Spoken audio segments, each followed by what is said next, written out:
like this though. But let me move on to the next person. Prince Collins, thank you, sir. Good evening to you. Please talk to us. Black Panther, get ready after Prince Collins. Thank you, sir. Thank you very Not much, me Mr. first, David. Prince COLLIS come inside this No, place. no. Now Prince Collins come before you. Okay. Okay, Black Panther, thank you for allowing me to come. Even if not me that I come. Because I think you take over like that. I greet everybody. Mr. Naja Wash, I appreciate you for what you are doing. I appreciate everyone. And Mommy Diaspora, may God continue to empower you so that you can be able to empower us just as you are doing. My panelists, I greet everybody. You see, this issue, those in the comment section, I celebrate you all. I'm not forgetting you. Led by the chairman, Abuazi and Co. Yeah, so you see, this issue is a bit sensitive, but it's for me it's so simple. If I have to critically look at it, it's so simple. This is what these evil politicians, this is what they want. They want to jam our heads together and make sure that we are divided along ethnic differences. We are divided along religious differences. We are divided along tribal differences. We are divided along whatever differences that they've got. But as a matter of fact, at the center, they are, there to suck the money and take it straight away. So the way people suffer in the north, the same suffering, just as a principal, His Excellency Peter Obi said, that is the same price they buy bread in the north and the same price they buy in the south, western, eastern, central. So I think the issue here is that we are fighting against rulers of darkness, principalities and powers that we cannot work against. So what we do is that we wrestle against ourselves as if we are the main flesh and blood that need to fight. So that's the way it is. Let me start with Obi Cubana, or the two Cubana, the priest and the Obi. They are not different from an average Nigerian who is in a corrupt society, who has been able to use the same system of the corrupt system to build up an empire, and that empire is already giving dividends. And that same corrupt society is chasing by politicians that are, carrying out what is called propagandalization. I mean propagandalism, because that propagandalism is the main thing. A place where a nation where you see politicians, are only interested in their self-interest and not the interest of the people. So these people that are carrying out this propagandalism, they are chasing people to attract them to get themselves, and they chase people that have got empire in this same society. So what they do when they chase you, they threaten you, they tell you that they want to victimize you and destroy your empire. So they condone you, they compare you to do what you don't want to do. So knowing Agbado as a strategist, that's what he's doing. The same way you see governors from different states, they are all right now in APC because they are protecting their empire, because the laws of the rings are against them. So if you look at it, for me, I don't see Obi Cubana or the chief priest as anything. I see them as an average Nigerian that are protecting their empire in a corrupt society that is being ruled by propagandalism. When the people must protect their business empire, and for them to protect their business empire, they go against their own conscience because they are in that society. You see, some of us that are speaking so loud today, most of us speak so loud because we believe that whatever we lose might not be so significant. But there are some people that are so desperate that are ready to protect whatever they have and go against their conscience and sell it out.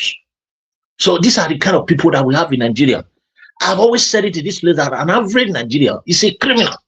I don't close my mouth when I'm saying it. An average Nigerian is a criminal. I know it's an average Nigerian. Those that have grown up in the same society, they are built up by that society, and they are, right image. They present the image of the society. It is what you are taught that you present. You can't present what you are not, what you don't know. So It's the two Cubanas, they are not bigger than the governors that are moving from their very party, working against their conscience to defect to APC because they want to protect their governorship this thing, because the system is not working. So if you can't beat them, you join them. That's what they are doing. But it happens that Obi Cubana or the two Cubanas, they are Igbos. That is why this issue is becoming very relevant to some people. But if it was Reno Mokri that is jumping up and down, that is talking from one side of his mouth, says Tinubu is this and that. Yesterday he was on a TV and Shehu asked him a question. He was beating around the bush saying that he's not working for Tinubu, he's working for Nigeria, and that might even cost him his position. Tinubu is just just try to manipulate everyone. So talking about Nnamdi Kanu, the resilience of Nnamdi Kanu cannot be overemphasized in this issue. Kanu that have stood for the truth and is ready to fight to death. He's a freedom fighter that has never given up, no matter the situation. If Kanu want to be bought over the way Igbo and others did, he would have been free for a long time. But real freedom fighters, they don't give up. They don't mind how long it takes. And I believe that people like this, they've got special space in the seat of glory. He has lost siblings. He lost his father and most of his siblings to this cause. What did Bianca did? Bianca supported the evil government of Buhari and took a position because she was hungry. Bianca is the wife of Ojukwu that started this race. But Nnamdi Kanu is there because he's been divine, spiritually divine to hold that position until it happened. So let us not forget the fact that no matter what anybody is going to do, Nnamdi Kanu is not going to compromise his wish because he's a divine person to hold that position. Just like Mandela, who spent 27 years and became president. Mandela's family were relaxing. They thought he was not going to come out. They already forgot him. That is why I say here, the cause that we are fighting now, we don't know how it's going to end. So for some people to say, oh, because it's evil, because it's that, they are betrayal, they are this and that. Is it Igbo man that judged him, that gave him life imprisonment? Do you know what Igbos have suffered so far in this country since we had this independence of this evil country? They've suffered the highest, they've suffered the worst humiliation since they went into civil war.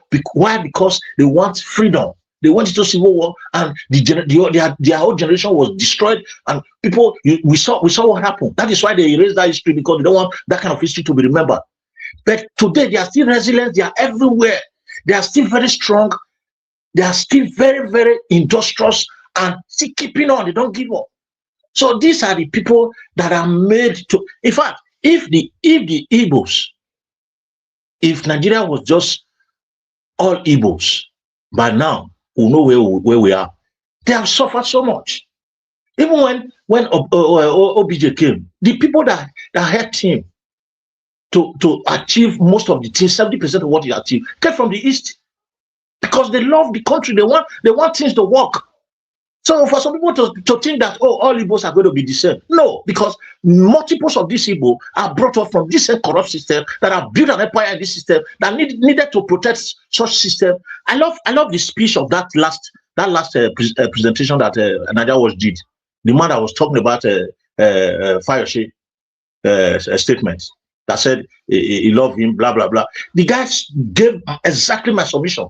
That is exactly what is happening in Nigeria. People are victimized for speaking. People are humiliated for speaking out. For that same reason, they will decide not to speak. They compromise against their speaking. If I tell you now, if you open Obi Cubanas and Cubana chief priest heart, their heart is not with Tinubu. But why? Because they want to make sure that